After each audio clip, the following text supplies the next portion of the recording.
चैन से रेल यात्रा करना चाह रहे हैं तो आप अपना बहुत ख्याल रखिए।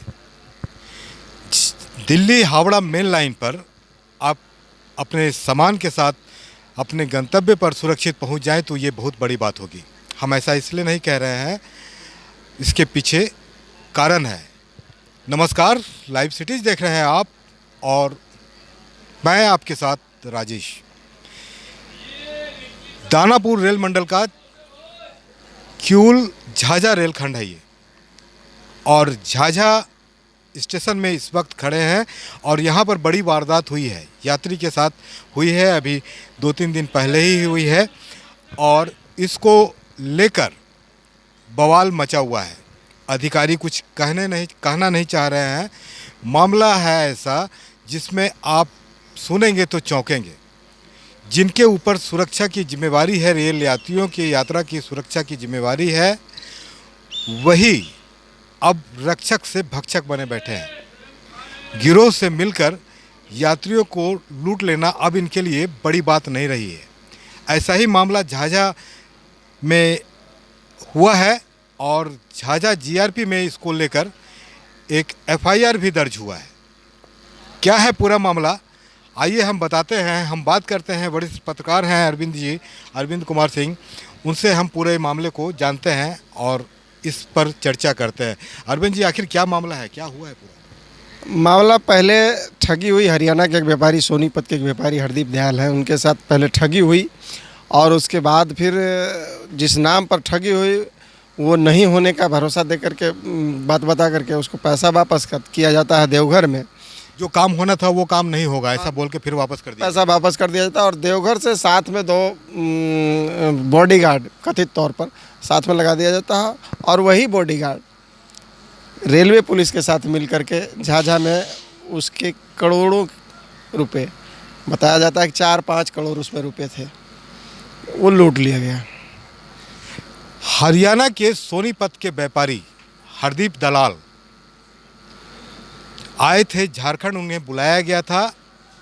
ठग का पूरा गिरोह है और उन्हें बुलाया गया था वहाँ पर एक बड़े ठेके के लिए, और वहाँ पर पैसे उनसे लिए गए थे और फिर पैसे यह कहकर वापस कर दिए गए थे कि आपका काम नहीं होगा, और उस पैसे को वो लेकर वापस अपने घर को लौट रहे थे। और उन्हें छोड़ने के लिए जो ठग का गिरोह है, अपने आदमी को भी उनके साथ लगा दिया था जो उनके साथ यात्रा कर रहा था। बिल्कुल सही। और उसने ही मिल कर के यहाँ झाझा स्टेशन पर आराम से जीआरपी वालों के साथ मिल कर के उतार लिया उसका अटैची, जिसका सीसीटीवी फुटेज भी सारा सामने आया है और वो चारों जवान की संलिप्तता भी सामने आई है और उन्हें पकड़ के जेल भी भेज दिया गया है। और एक तनिक वर्मा भी पकड़ा गया है, जिसे रिमांड पर लिया गया है। उससे भी बहुत कुछ राज उगलवाने हैं, 3 दिन के रिमांड पर उसको लिया गया है। बाकी गिरोह का जो मुख्य सरगना सुकुल साव है, वो पहले से भी लखीसराय में नोट डबलिंग के नाम पर, मतलब जाली नोट के कारोबारी के रूप में चर्चित रहा है। वो तो पुराना इतिहास रहा है। समाजवादी पार्टी से चुनाव भी लड़ा था और फिलहाल राजद में 2020 में भी गया, तो उसका इतिहास पुराना है। तो वो है। और उसका एक महत्वपूर्ण साथी मुकेश ठाकुर है, जिसके माथे पर फुटेज में अटैची दिख रहा है। वो अटैची सहित मुकेश अभी तक गायब है। पुलिस अभी उसको नहीं पकड़ पाई है, उस तक नहीं पहुंच पाई है। और उस पूरे खेल में एक जो महिला अधिकारी का रोल निभा रही है उस पूरे ठग के काम में, सारा मैडम, वो अभी सीन से गायब है। पुलिस अभी उसका पता भी नहीं ढूंढ पाई है। दरअसल पूरा मामला झारखंड के जो खनन माफिया हैं या फिर जो ठग के गिरोह हैं, वहाँ से भी जुड़ता है। कोयले के खदान दिलाने के नाम पर हरदीप दलाल से पैसे लिए जाते हैं और वहाँ से फिर वो वापस, जब काम नहीं होने का उन्हें बात बताया जाता है, तो वापस वो अपने घर के लिए अपने चाचा के साथ चलते हैं। झाझा स्टेशन पर पहुँचते हैं, तब यहाँ पर से जो जीआरपी के कुछ जवान हैं, वो ठगों के साथ मिलकर उसके अटैची को, जो कि रुपयों से भरा बताया जा रहा है, उसे लेकर उतर जाते हैं ज़बरदस्ती। और ये सारा जो मामला है वो कैद हो जाता है सीसीटीवी में, और सीसीटीवी में कैद होने के बाद जब फुटेज बाहर आता है तब हंगामा मचता है, और उसके बाद बातें बाहर आती है कि इसमें इन्वॉल्वमेंट जीआरपी के जो जवान हैं उनकी भी है।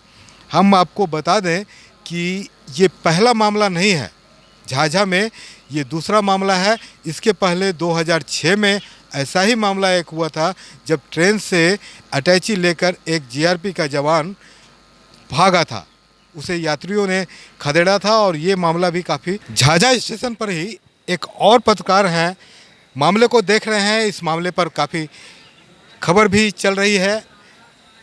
वीरेंद्र जी, क्या लगता है यात्रियों की सुरक्षा को लेकर कैसा लग रहा है ये माहौल जो चल रहा है? देखिए, अभी जो माहौल है कहीं ना कहीं यात्री भयभीत हैं।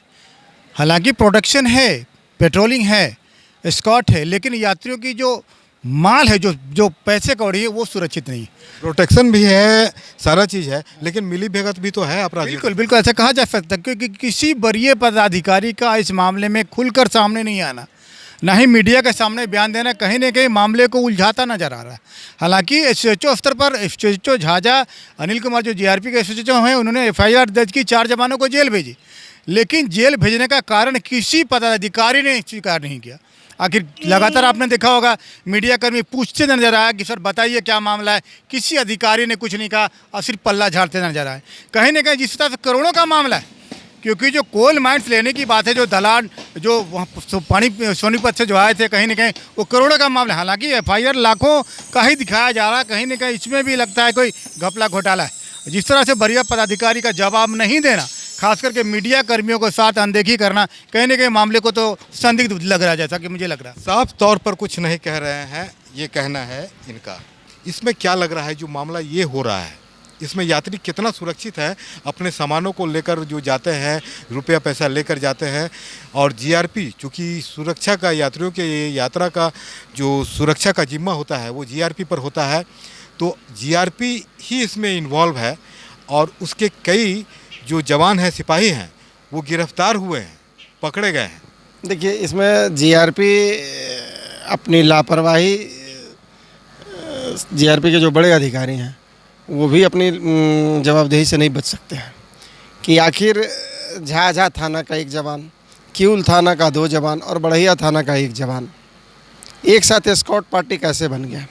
और वो एस्कॉर्ट कर रहा था, वो जसीडी तक पहुंचता है, जसीडी से फिर आ रहा है, तो उसको किसी ने रोका टोका क्यों नहीं? ये अधिकारी, इसका जवाब देना होगा अधिकारियों को भी। ऐसा नहीं लगता है कि जो आपराधिक गिरोह हैं उनसे तालमेल इनका बना हुआ है कुछ? बिल्कुल, इसके पहले भी जो बातें छन कर आ रही है अभी तक कि पूछताछ में बातें सामने आएगी, इससे पहले भी 4-5 लोगों को इसने शिकार इस तरह का बनाया है। एक क्यूल में भी लगभग 1.25 करोड़ रुपया का अटैची उतारने का बात स्वीकार उसने किया है, और बाकी 2-3 और मामले उन्होंने बताया, जो पुलिस बाद में डायरी जब देगी तो ये क्लियर होगा कि कन्फेशनल में क्या क्या कहा है उन लोगों ने। यात्रियों के सुरक्षा का जिम्मा जीआरपी पर होता है, और जीआरपी के जवान ही जब इन्वॉल्व हो ऐसे कर्मों में, तो अब आप सोच सकते हैं कि यात्री किस भरोसे अपनी सुरक्षा को लेकर अपने गंतव्य तक पहुँचे। लोग सफ़र करते हैं, पैसे रहते हैं, जेवर रहते हैं, कई सामान उनके साथ रहते हैं, कीमती सामान रहते हैं, जिसको वो सुरक्षित लेकर रेल की यात्रा करते हैं। लेकिन ऐसे में अगर इस तरह की बात हो जाए तो आप क्या कहेंगे? पहले आप सीसी फुटेज को देखिए, सीसी फुटेज में किस तरह से बैग को सर पर लेकर, जो यात्री का बैग है, जो हरदीप दलाल का बैग है, उस बैग को उतारा जा रहा है, और उतार कर उसे ले जाया जा रहा है सीढ़ियों से। उसके बाद जीआरपी जवान के घेरे में उसे ले जाया जा रहा है, जीआरपी जवान मौजूद है उसमें, और ले जा कर के उसे जब स्टेशन परिसर के बाहर जो ऑटो लगा रहता है उस ऑटो में बैग को रखा जाता है। ये सारे सीसीटीवी फुटेज में आ चुके हैं, कार्रवाई हो रही है, लेकिन इस मुद्दे पर कोई भी अधिकारी जीआरपी का कुछ भी कहने को तैयार नहीं, सब इससे बचते नज़र आ रहे हैं। आज भी हमने कोशिश की, लेकिन किन्हीं से मुलाकात नहीं हो पाई, और यहाँ वो कुछ भी बोलने के लिए अन्य जो पदाधिकारी हैं वो तैयार नहीं हैं। आप सोच सकते हैं कई सवाल खड़े होते हैं। सवाल यात्रियों की सुरक्षा से जुड़ा है, सवाल रेलवे का है और सवाल आपराधिक गिरोह से जीआरपी या जवानों के साठगांठ का है। मामले कई ऐसे पहले भी हो चुके हैं। चूँकि मामला इसको बाहर लाया जो हरदीप दलाल हैं, हरियाणा के सोनीपत के व्यापारी हैं, उनके पास ये पैसे थे। पैसे को आप अगर बात करें तो कई तरह के होते हैं। 1 नंबर का भी लोग कहते हैं, 2 नंबर के भी कहते हैं कि टैक्स दिया हुआ पैसा होता है जिसका हिसाब भी लोग देते हैं, और कई ऐसे पैसे होते हैं जो काला धन कहलाता है। तो इस तरह के मामले जो काला धन के मामले होते हैं उसमें जो व्यापारी होते हैं या फिर उससे जुड़े लोग होते हैं वो चुप रह जाते हैं। लेकिन ये मामला बाहर आ चुका है और अब देखना है कि इस मामले पर क्या कुछ आगे कार्रवाई होती है। बने रहिए हमारे साथ, देखते रहिए लाइव सिटीज़। अगर अब तक आपने चैनल को सब्सक्राइब नहीं किया तो सब्सक्राइब कर लें।